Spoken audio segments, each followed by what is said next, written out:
Welcome back to Mushoku Tensei Jobless Reincarnation Anime Review, episode number 5. Yeah, it's been almost a month since I last did one of these, because it took a while to get to the book itself. Get to the third book, which these episodes cover. Now, for this one and the following one, I'll be covering pretty much the last 3 episodes officially air for the series. And I do have an announcement when it comes to this particular thing, that the series is officially coming back in October. I had heard that. I did not hear what date it was going to be, and it's going to be October 3rd, which I believe is a Saturday. No, it's a Sunday. Yep, Sunday, which that's going to be interesting. A Sunday for this one. Okay. Now, this one I'm discussing episodes 9 and 10. This is basically a chance encounter. That's episode 9. And episode number 10 is The Value of Life and the First Job.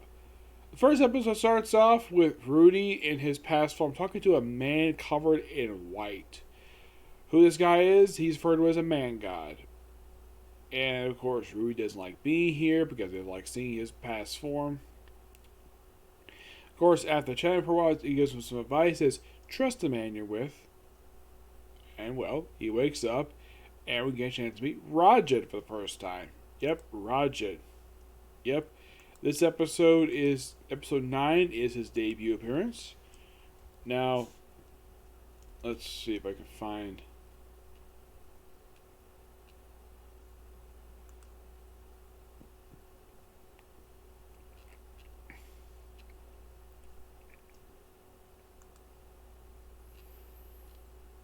Yeah, this is his character's debut. In episode number 9, it is adapted from the first 5 chapters of the third light novel. Yep. Now, Rajan Superdia, he is one of the members of the Demon Continent. He is voiced by Christopher Willenkamp.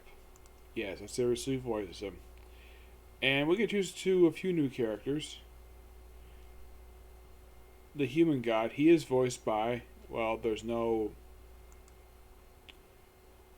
let's just say there is no, actual, credit for a voice actor for him. We also get used to Roxy's parents. Yep, Roxy's parents are introduced in this episode.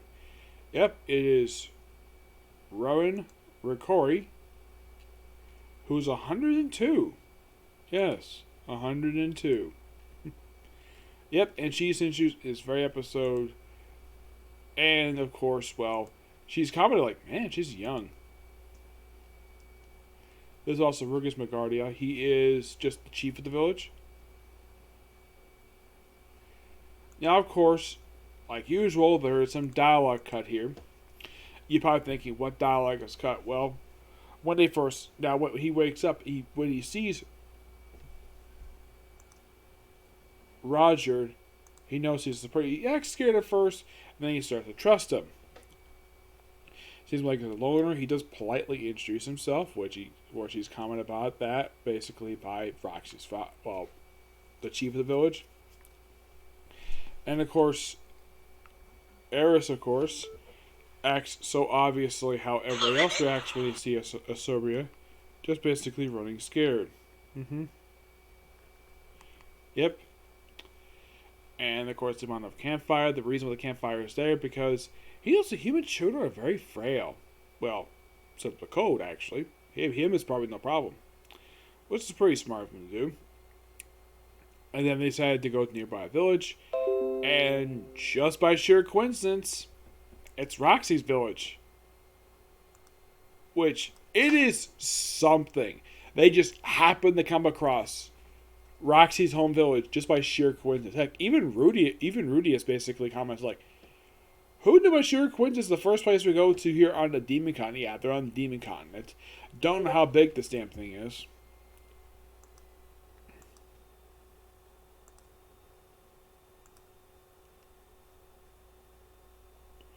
Yeah, so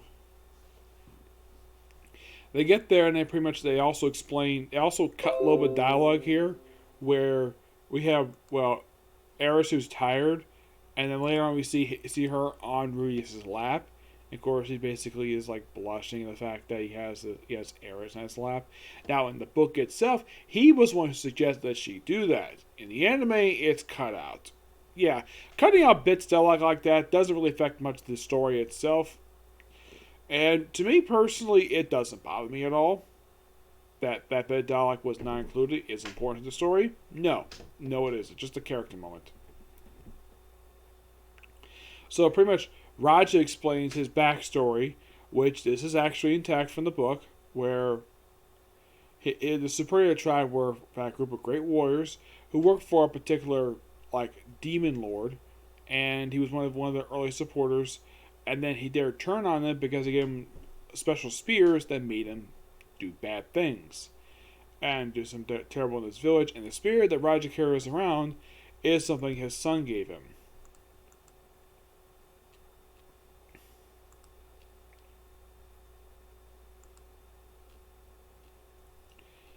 And they say he's been like alone for 400 years. If you wonder how old the guy is, he's 566. Yep, 566, which that's pretty old.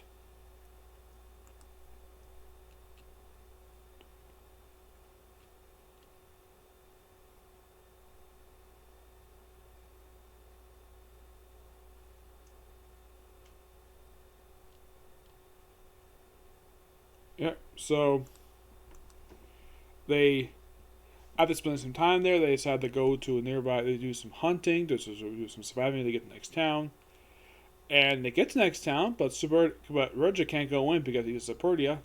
So in the book, this actually is a change when they get there in episode 10. You see, in the book, get this, Rudius has Raja put on a helmet, and he claims he's his brother. He can't take it off. They don't have him do that in the anime. Nope. He just uses some blue dirt, dyes his hair blue, does not put a helmet on. Also, I should point out something though, that in the episode 9, basically Roxy's father, of course, Rudy has known at the moment that this is Roxy's father. He notes, where'd you get that? My master gave it to me, and who would your master might be? Roxy. And just by sheer coincidence, he just happened to be Rudy's Roxy's father. And then later in the end of the episode, they meet Roxy's mother, which Rudy has comments like she looks incredibly young for her age. And in the books, basically, is very happy to hear that. Yeah. So then when they get to the village, he basically just acts high and mighty. Just, well, indicates basically what happens next. It's a bit trimmed down exactly what happens here, where he doesn't exactly introduce, you don't hear his introduction to the actual, well, the receptionist who, in the book, they comment about this. In the anime, don't really have comment, they just show it off. This receptionist, who looks like an elf, has got 3 breasts. Yeah, seriously. 3 breasts. I don't know if this is a nod to Total Recall. I have no idea. It might be. It's possible.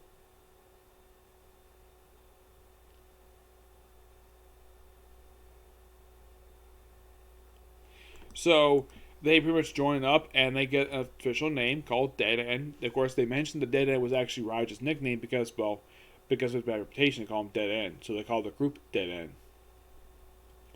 And the way it's presented in the book is that Rudy, despite being the party leader, publicly would be Raja's basically his henchman, while in the anime, that's not the case. Nope, it's clear from the point of the episode, the way that presents it, is that Rudy is a leader, not Raja. Which, yeah, I don't really have really big issue with that. In the case of people, they might have some issue with that, but that's probably how the book is supposed to be when it comes to these characters. Yep. So, of course, they also asked about Gajia, who was the beast woman who was their sword, who basically was their sword instructor, who was also protected them. And they mentioned about the mana explosion, basically a teleportation incident. And of course, they get themselves a room in this city, and they go and they turn down the job at first. And of course, then he's getting advised by the man god. He's like, take the job. You can find something interesting. Yep. And then we get introduced to a few new characters.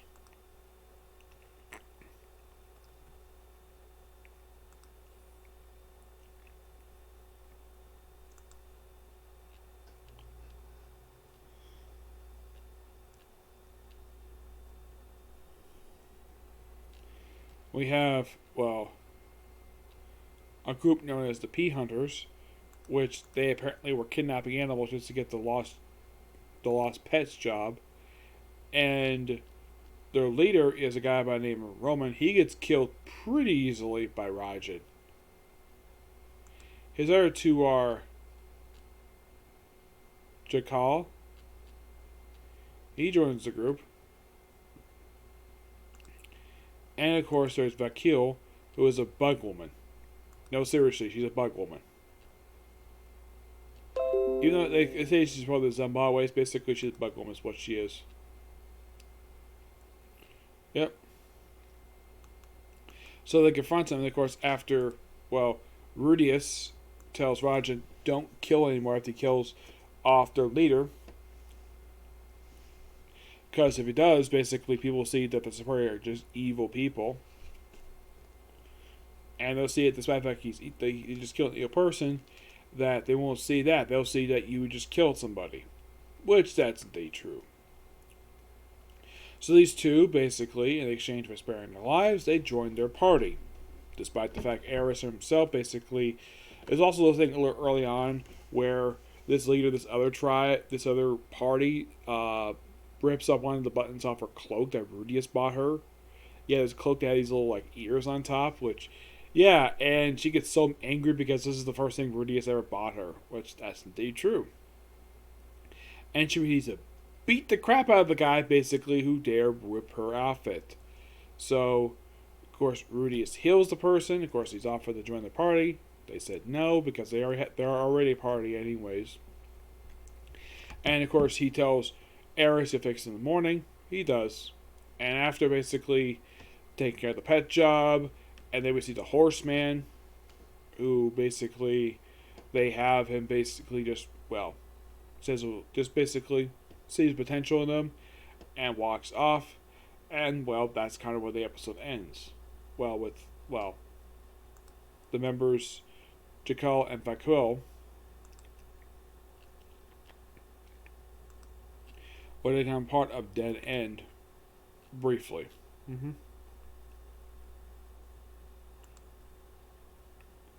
Yep. But not much else to say about these two episodes. Are definitely good. And I will be discussing the final episode of this batch. Oh, don't worry about that. And episode number 10 covers chapters 5 through 11.